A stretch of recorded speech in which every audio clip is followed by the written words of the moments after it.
So to start understanding the importance of portfolio review, the first thing you need to understand is what is portfolio review.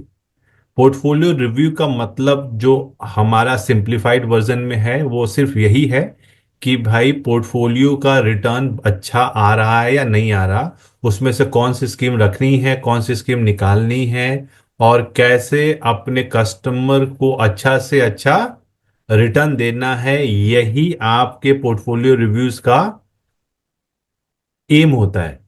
But I want you to understand कि आपको portfolio review जब आप कर रहे हैं या आपको उसका पर्पस बहुत क्लियर होना चाहिए। अगर आप पर्पस क्लियर है कि भाई मैं पोर्टफोलियो रिव्यू क्यों कर रहा हूं, तो आप उस पोर्टफोलियो रिव्यू से काफी अच्छा आउटकम निकाल पाएंगे। आउटकम मतलब the purpose for which you are doing a portfolio review, that is going to be serve. तो एक तो जैसे आप सबने बोला कि भाई मैं कस्टमर के इन्वेस्टमेंट की परफॉर्मेंस को रिव्यू करूंगा और उस रिव्यू करके उसको फिर से रीअलाइन करूंगा ताकि मैं कस्टमर को अच्छा से अच्छा रिटर्न दे सकूं। मैं आपको इसमें कुछ और पॉइंटर्स ऐड करना चाहूंगा ताकि आप जो हैं एक कॉम्प्रिहेंसिव रिव्यूज कस्टमर के साथ कर पाए।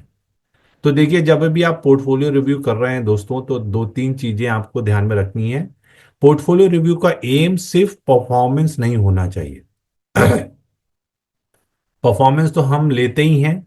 जो सबसे इंपॉर्टेंट एस्पेक्ट मुझे लगता है वो है कि पोर्टफोलियो रिव्यू के through you are going to strengthen the relationship with your client. आपको लगेगा कि भैया आपका कस्टमर को ऐसा महसूस होना चाहिए कि आप रियली उसका केयर करते हैं। You really want him to be in a happy space.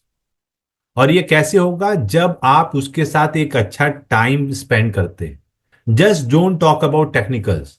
आपने लार्ज कैप में हमने इतना इन्वेस्ट किया है, स्मॉल कैप में इतना किया है, एसेट एलोकेशन ऐसा किया है और ऐसा परफॉर्मेंस आ रहा है, this and that. If you talk too much technical to your clients, it is not going to work. We need to understand कि हम जो हैं अल्टीमेटली रिलेशनशिप बिजनेस में हैं। आप ये जो पोर्टफोलियो रिव्यूज के सेशन अपने कस्टमर के साथ कर रहे हैं, आपको ये ध्यान में रखना है कि ये आपके लिए एक बहुत अच्छी अपॉर्चुनिटी है उनसे रिलेशनशिप बिल्डअप करने की। तो उनके परिवार के बारे में, उनके डे टू डे लाइफ के बारे में आप बहुत सारे डिस्कशन उनके साथ करें, so that you will be able to get into the personal domain of your client. और ये बहुत जरूरी है। अगर आप कस्टमर के पर्सनल स्पेस में नहीं एंट्री कर पाएंगे दोस्तों, तो होगा क्या कि आपका बहुत ही आई कैन से नॉन, और let's put it this way, your relation with your client is not going to be very long lasting. हमारा बहुत ही एक ट्रांजैक्शनल रिलेशनशिप बनेगा जो लंबे समय तक नहीं चल पाएगा। जो पोर्टफोलियो रिव्यू का तीसरा एस्पेक्ट है दोस्तों, जो मैं चाहता हूं कि आप ध्यान में रखें कि आप जब भी पोर्टफोलियो रिव्यूज कर रहे हैं, take this opportunity to either cross sell और अपसेल। क्रॉस सेल और अपसेल का क्या मतलब है? अगर आप जो हैं जब कस्टमर के साथ रिव्यू कर रहे हैं, तो कभी भी मौका ना छोड़े उनको कोई नए इन्वेस्टमेंट, कोई नए प्रोडक्ट, कोई नई अपॉर्चुनिटी के बारे में अपडेट करने के लिए, so that whenever he has some money और if he has some money he will be able to allocate. तो कभी भी ये दिमाग में लिख के चले कि भाई मैं कस्टमर को कोई नया इन्वेस्टमेंट अपॉर्चुनिटी क्या बताऊं। तो अगर म्यूचुअल फंड नहीं तो कुछ दूसरा products, but you need to keep in mind कि भाई इसको और दूसरा क्या प्रोडक्ट दे सकता हूं जो उनको भी काम आएगा और आपको भी काम आएगा। ठीक है? सो हमेशा आप ये ध्यान में रखें कि आपको कस्टमर के साथ, या आप जब कस्टमर के साथ मिलते हैं तो आप इन चीजों का ध्यान रखें। जो अगला इंपॉर्टेंट चीज है जो आपको पोर्टफोलियो रिव्यू में ध्यान में रखना है दोस्तों, वो है keep in mind that we need to maintain a proper risk reward for our client. Risk reward का मतलब क्या है दोस्तों? रिस्क रिवॉर्ड का मतलब है कि आप कस्टमर का प्रॉपर एसेट एलोकेशन मेंटेन करें। एसेट एलोकेशन अगर आप सही से मेंटेन करते हैं तो आप कस्टमर के पोर्टफोलियो में अनड्यू रिस्क नहीं देते हैं, लेकिन आप उनको एक प्रॉपर रिस्क के साथ बेटर रिटर्न डिलीवर कर पाते हैं। सो हमेशा ये जो एसेट एलोकेशन आपने डिसाइड किया है, उस एसेट एलोकेशन को over a period of time आपको मेंटेन करना है। और ये अपॉर्चुनिटी आपको हमेशा ध्यान में रखनी है कि जब भी आप क्लाइंट से मिल रहे हैं तो उनके पोर्टफोलियो का एक प्रॉपर एसेट एलोकेशन मेंटेन करें। सपोज आपका कस्टमर एग्रेसिव है या कंजर्वेटिव है या मॉडरेट है, जैसे हमने आपको अपने सेशंस में सिखा रखा है, आप उनका उस हिसाब से एसेट एलोकेशन बनाएं। और हर over a long period of time always keep that asset allocation intact, because always remember 90% of the return of any portfolio is governed by asset allocation। Scheme से नहीं आता दोस्तों, एसेट एलोकेशन से majority of the time portfolio का return बनता है। तो अगर आप सही से एसेट एलोकेशन मेंटेन करेंगे तो आप कस्टमर को लॉन्ग पीरियड में एक कंसिस्टेंट रिटर्न दे पाएंगे। So always keep in mind कि आपको जो पोर्टफोलियो रिव्यूज आप कर रहे हैं तो उसमें आपका रिस्क रिवॉर्ड हमेशा प्रॉपर होना चाहिए और उसके लिए एसेट एलोकेशन करना बहुत जरूरी है। ठीक है, इन सब चीजों पे हम कैसे करना है हम डिटेल में बात करेंगे। अभी मैं आपको स्केलेटन दे रहा हूं, फिर मैं आपको बताऊंगा कि एसेट एलोकेशन कैसे मेंटेन करना है या परफॉर्मेंस पे कैसे रिव्यू करना है, and so on and so fourth. तो पहले आप जो है आप पोर्टफोलियो रिव्यूज क्यों कर रहे हैं इसकी क्लियरिटी आपको होनी चाहिए, और उसमें क्या क्या चीजों का आपको ध्यान में रखना है।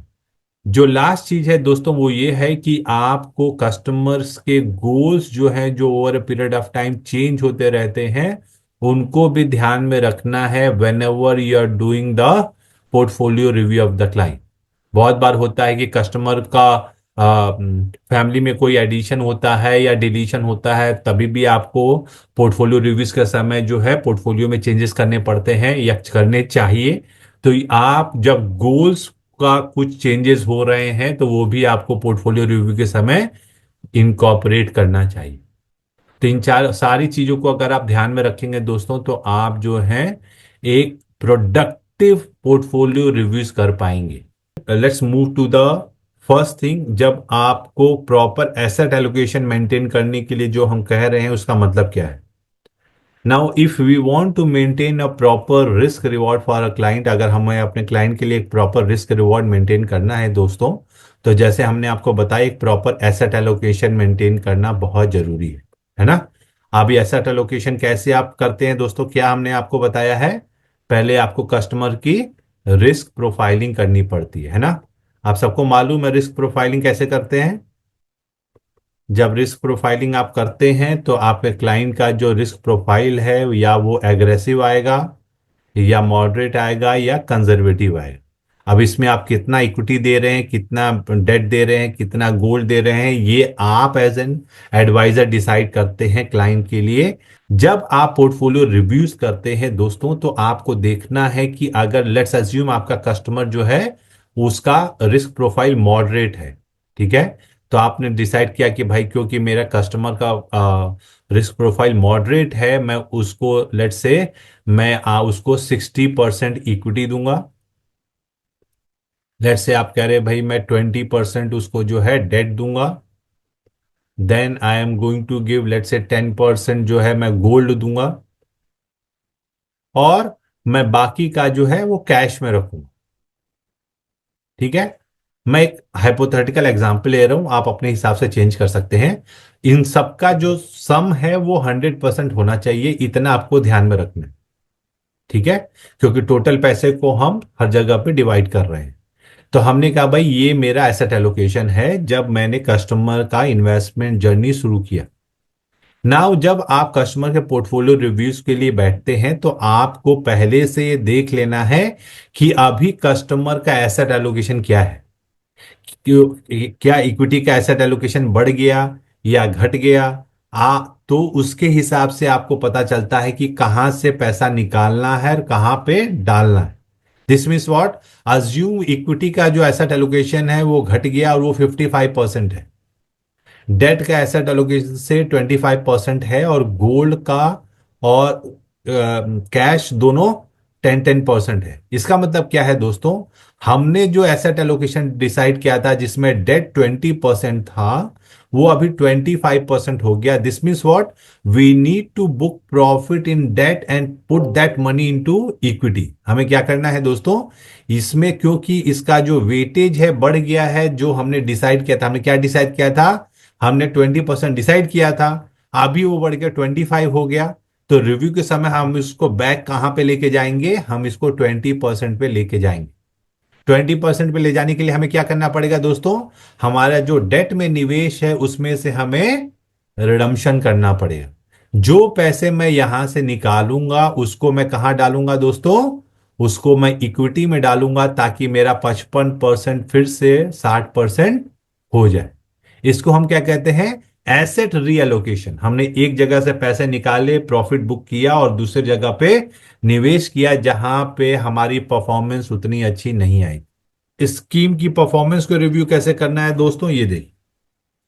जो सबसे पहला काम करना है, जो भी स्कीम्स आपने कस्टमर को दिए हैं, whatever schemes which you have given to your customer, you need to make sure that वो स्कीम्स जो हैं अपनी कैटेगरी में, इन देयर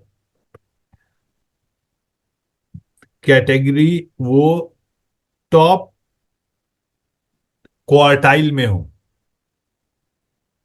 क्वार्टाइल का मतलब समझते हैं आप, टॉप 10% ऑफ द ग्रुप। इसका मतलब क्या है, अगर आप स्मॉल कैप फंड का रिव्यू कर रहे हैं, तो अगर स्मॉल कैप कैटेगरी में लेट्स से 70 फंड्स हैं, तो आपका जो स्कीम आपने कस्टमर को दिया है उसका जो परफॉर्मेंस है टॉप 7 स्कीम्स के अंदर में होना चाहिए, जिसको हम बोलते हैं टॉप क्वार्टाइल। क्या बोलते हैं, टॉप क्वार्टाइल। क्योंकि नंबर 1 को पकड़ना मुश्किल ही नहीं, नामुमकिन है। समझ रहे हैं आप।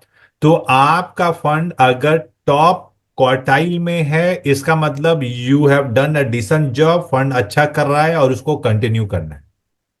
अभी ये परफॉर्मेंस को कब देखना है, the minimum time period, the minimum time period जो आपको देना है उस फंड के परफॉर्मेंस को जज करने के लिए, वो है 1 ईयर। 1 साल से पहले आप फंड की परफॉर्मेंस को देखने का प्रयास ना करें, क्योंकि आप इन्वेस्टमेंट करा रहे हैं, ट्रेडिंग नहीं करा रहे। तो 1 साल के बाद ही आप फंड के परफॉर्मेंस को देखिए कि भैया टॉप क्वार्टाइल में बना हुआ है या नहीं है। अगर नहीं है तब आपको उसमें कुछ चेंजेस करने की जरूरत है। अगर वो टॉप क्वार्टाइल में है तो आपका फंड अच्छा है, आप उसको कंटिन्यू कर सकते हैं। ये किसी भी कैटेगरी में लागू होता है। समझ रहे हैं आप। अब ये आप कहां पे देखेंगे कि टॉप क्वार्टाइल कहाँ, ये हमारा फंड टॉप क्वार्टाइल में है कि नहीं है। इसके लिए हमने आपको एक टूल दे रखा है जिसका नाम है advisorkhoj.com। जब आप advisorkhoj.com पे ओपन करते हैं दोस्तों, तो यहां पे आपको एमएफ रिसर्च में जाना है। जब आप एमएफ रिसर्च में जाएंगे तो यहां पे आपको क्वार्टाइल रेटिंग्स दिखेंगी। देखिए कहां पे दिख रहा है, देखिए म्यूचुअल फंड क्वार्टाइल रैंकिंग, इसको आपको क्लिक करना है। यहां पे आपको दिखेगा दोस्तों हर कैटेगरी में कौन से फंड्स जो हैं वो कंसिस्टेंट क्वार्टाइल रैंकिंग में ऊपर आ रहे हैं। ठीक है। तो आपको क्या करना है, आप इसको बढ़ते से घटते क्रम में या घटते से बढ़ते क्रम में सॉर्ट कर सकते हैं। तो जैसे मैं देखना चाहूंगा 2024 में सबसे अच्छे फंड टॉप क्वार्टाइल में कौन कौन से हैं। तो यहाँ पे देखिए ये अपर मिड दिखा रहा है, मैं इधर नेक्स्ट पे जाऊंगा तो यहाँ पे देखिए ये सारे फंड जो हैं वो अभी टॉप क्वार्टाइल में, from the performance point of view. तो आपको क्या करना है, आपको अपने फंड का नाम देखना है। अगर लास्ट के 3-4 सालों में वो एटलीस्ट 2 से 3 बार टॉप क्वार्टाइल में है, मतलब आपका जो फंड है वो अच्छा कर रहा है। जैसे JM flexi cap fund, top top top, तो मतलब ये बहुत ही अच्छा हो गया। अगर इसमें से दो में भी ये टॉप होगा then also my job is done. HDFC flexi cap fund top top, very good, I can continue with this. अगर आप देख रहे हैं, जैसे ये देखिए, अगर आप देख रहे हैं कि टॉप क्वार्टाइल नहीं है, लेकिन अगर वो अपर, देखिए मैं आपको दिखाता हूं ताकि आपको ज्यादा समझ में आएगा। आप भी यहां पे देखिए, अपर मिड में है तभी भी चलेगा, क्योंकि टॉप से नीचे क्या होगा, अपर मिड, है ना। तो अगर वो अपर मिड में भी है तो चले। देखिए अपर मिड लिखा है ना, तो सबसे अच्छा क्या होगा, टॉप, मतलब सबसे अच्छी परफॉर्मेंस उसकी आ रही। अब इस हर फंड टॉप में तो नहीं हो सकता, तो अगर आपके पास एक दो टॉप हैं और अपर मिड भी है, इसका मतलब फंड ठीक चल रहा है। आपको रीसेंट के 2 या 3 फाइनेंशियल ईयर्स की क्वार्टाइल रैंकिंग देखनी है, और उसके बाद अगर आपका फंड उसमें रिफ्लेक्ट कर रहा है, मतलब आपको उस फंड्स को चेंज करने की जरूरत नहीं है।